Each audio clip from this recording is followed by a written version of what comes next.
In the October 1956 issue of the Differentiator, there was a brief article entitled, "Is Dust the Serpent's Food?"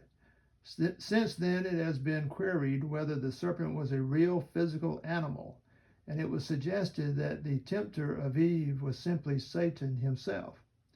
It has been denied altogether that any animal was present. The serpent was merely a figure of speech which expresses some of the characteristics of Satan. That there is a distinct connection between Satan and the dragon, the serpent, the ancient one, is quite clear from Revelation 22. I suggest, however, that in Genesis 3, the mischief maker, Satan, entered into a real physical serpent, which at that time did not crawl along the ground as it does today, but was a very beautiful and attractive animal which was able to talk. According to Luke 22:3, we read, "Then entered Satan into Judas." The same fact is recorded in John 13:27.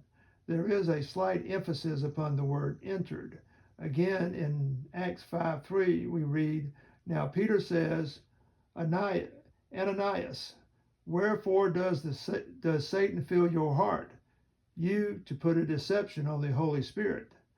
That sin entered into the world of humanity through one human being, we know, Romans 5:12. Perhaps it might be too much to postulate that sin entered the earth through a Satan-filled serpent, an animal. Various arguments from the context in Genesis are available to prove that the theory that the serpent is merely a figurative name for Satan is very shallow and altogether illogical. For example, it has been claimed that the latter part of chapter 3:14, "Upon thy belly shalt thou go, and dust shalt thou eat all the days of thy life," speak of the humiliation which Satan will yet suffer.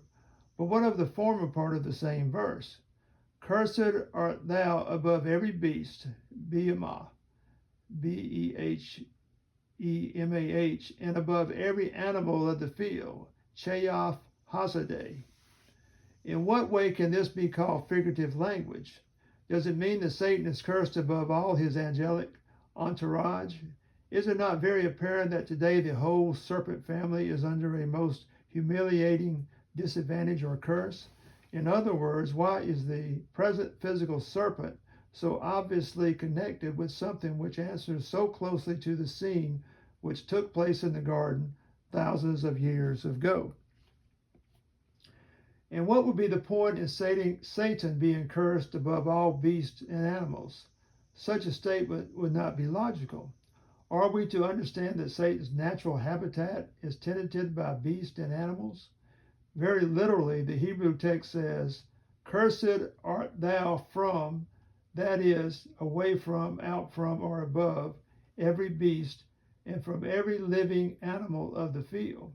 The Concordant version puts it thus, "Most cursed are you of every beast and of all field life."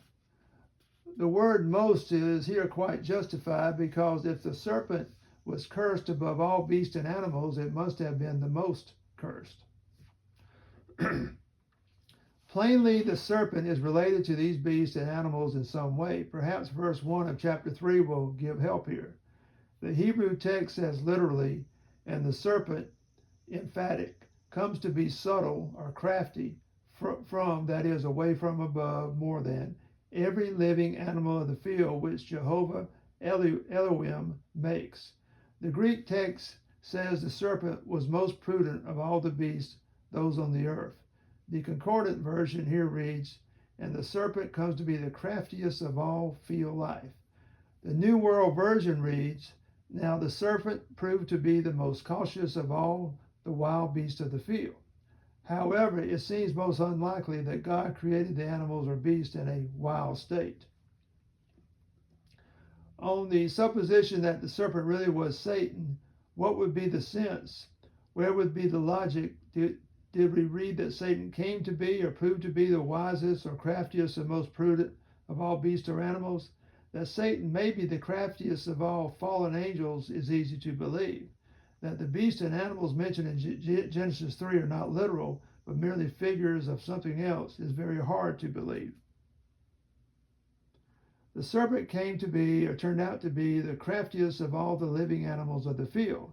So it appears to have been an animal of the field, something which man is never called. In chapter 3:14, it is cursed above not only the animals of the field, but above every beast. We must now seek the distinction between the beast and the animal. The beast includes the large animals, especially cattle.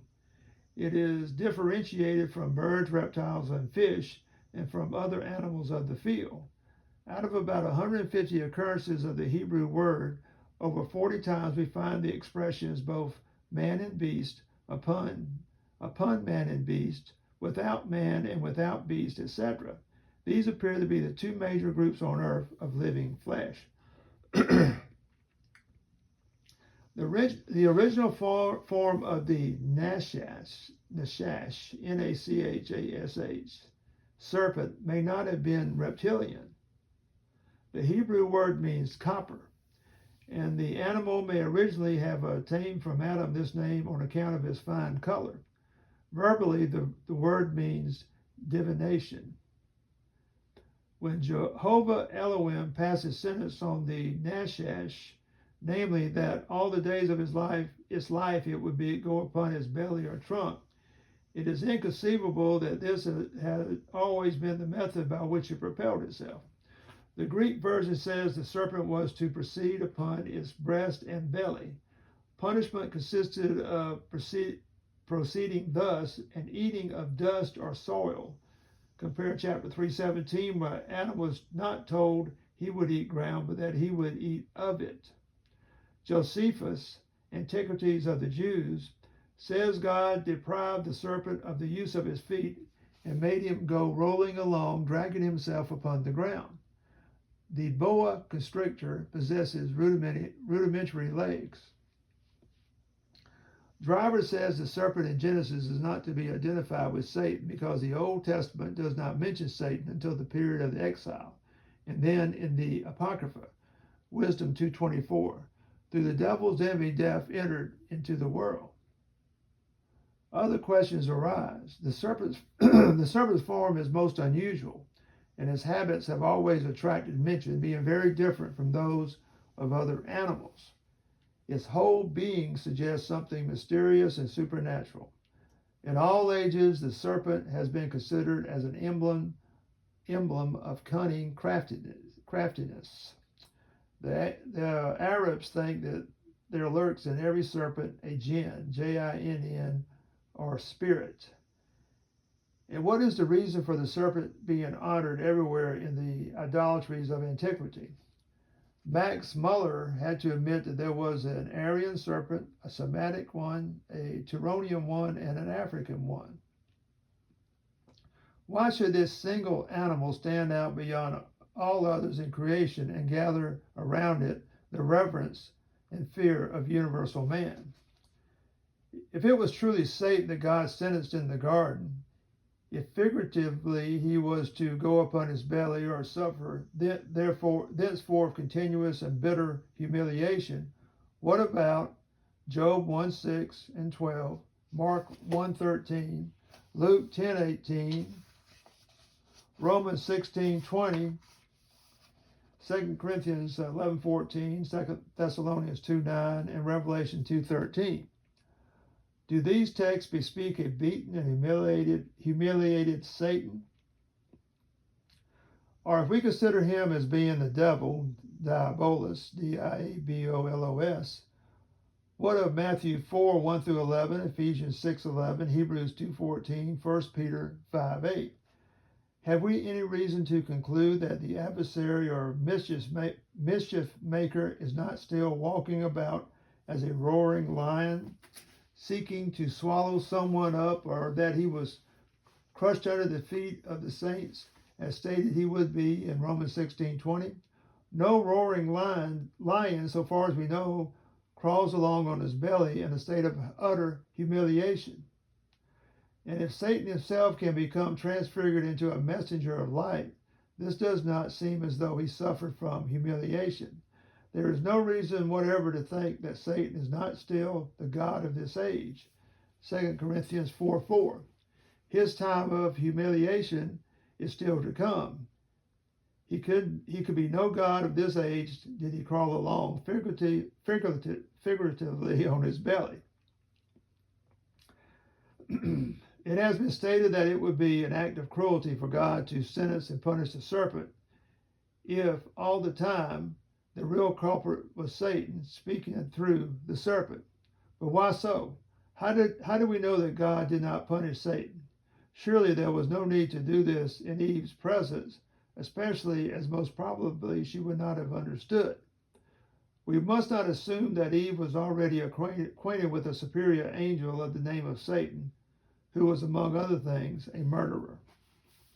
What grounds were there for God passing sentence upon the animal? It was the wisest, most cunning, most crafty of all the animals. The disciples were to be as wise as serpents, prepared for anything. The serpent must have been a very knowing animal. Somehow or other, it must have yielded to the influence of Satan. If it was very knowing and crafty, probably it did not know it was doing wrong and yielding to Satan. Let's back up. If it was very knowing and crafty, probably it did know it was doing wrong and yielding to Satan. And after all is said, can you claim that the serpent of today is in any way upset or discontented because it is obliged to crawl along on its trunk? Another theory would identify the serpent, Satan, the devil, and the dragon with the fleshly mind. Eve's own mind, we are informed, was the serpent. But in that case, Eve's mind would require to undergo torment for the ages of the ages. Revelation 20:10, though perhaps not necessarily continuously. Would the crushing of Satan underfoot mean that certain believers should crush their evil carnal minds? When the Lord was tried by the devil in the wilderness, who would dare to say that it was his own fleshly mind that was tormenting him? How could the Lord fall down and worship his own fleshly mind? Matthew 4:9. We are not told that Satan entered into the Lord. Another point must be faced. Has Satan appeared visibly before Eve, either in angelic or human form, it is not likely that his appearance would be what we ordinarily term angelic or attractive. It is very likely, however, that the animal which later became the creeping serpent was attractive and in no wise repulsive.